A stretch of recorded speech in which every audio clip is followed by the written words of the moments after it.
Hi everybody! My name is Miss Karen, your English teacher. Today the date is June 11th, 2014. And before I say anything else, I'm going to remind you that the date in English always starts with a capital letter. Today we're going to learn how to make a speech. To make a speech, that's right. We have here a speech stool. The speech stool here. On the speech stool is a little stuffed bear, and the stuffed bear is graduating today. And the stuffed bear has to give a speech to say why she thinks she deserves to graduate from grade 6. So the first thing that we do when we give a speech is we think about the introduction. The introduction of a speech is always part 1. So in the introduction we say why we are giving the speech. Why are we passionate about what we're about to say? In this case, little bear could say something like, "Hi, my name is Allie Bear, and I believe I deserve to graduate from grade 6, and I'm going to give you 3 reasons why." And that's your introduction. The next part of any speech is called the body. The body of a speech for Miss Karen, when you do it in class, should have 3 points. 3 points. It's hard to show 3 points when you're holding a pencil. 3 points. And the 3 points should refer back to the why are you giving the speech. And an example of that would be this. I listened to Miss Karen politely. So I am going to give you a speech about why I deserve to graduate from grade 6. And point number 1 is that I listened all year to Miss Karen, and I listened politely. So while I was listening, I was learning. Point number 2 could be, I worked hard in class and completed my assignments.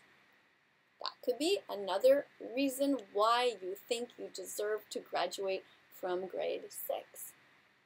And another point could be, point number 3 could be, I studied at home often by reviewing my handouts. So that could be an example of the 3rd point in your speech. The last point in any speech is always the conclusion, and at the conclusion you basically repeat what you said in the introduction. So for example, you might say something like, and those are the 3 reasons why I think I deserve to graduate from grade 6. And you could also add something extra in the conclusion, like you could say something like a little joke, like you could say something like, actually, I don't really think I deserve to pass grade 6 at all. I hardly did any work. Or I really don't know how to speak English all that well. And you get the audience to laugh. Oh, but that's not really the main point that you want to do in a speech in Miss Karen's class. But you could also do something like, you could end your speech, your conclusion, with a question. For example, you could say to the audience, I think I deserve to pass, but what do you think?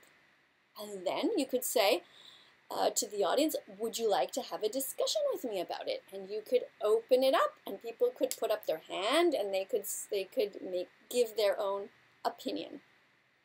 So that's essentially how you make a speech. A speech, to review again, has 3 parts. The part 1, which is the introduction. Part 2, which is the body. And part 3, which is the conclusion. I can't wait to hear your speeches in class. I'm so excited. Remember to practice in advance at home by standing on a little stool, and to make sure you look at the audience properly and you don't, fidget, you don't play with your hair, and you don't laugh inappropriately. You give a proper speech and you look seriously at the people in the eyes, and you also make sure you show me your written work afterwards. Can't wait to see you. Bye-bye for now.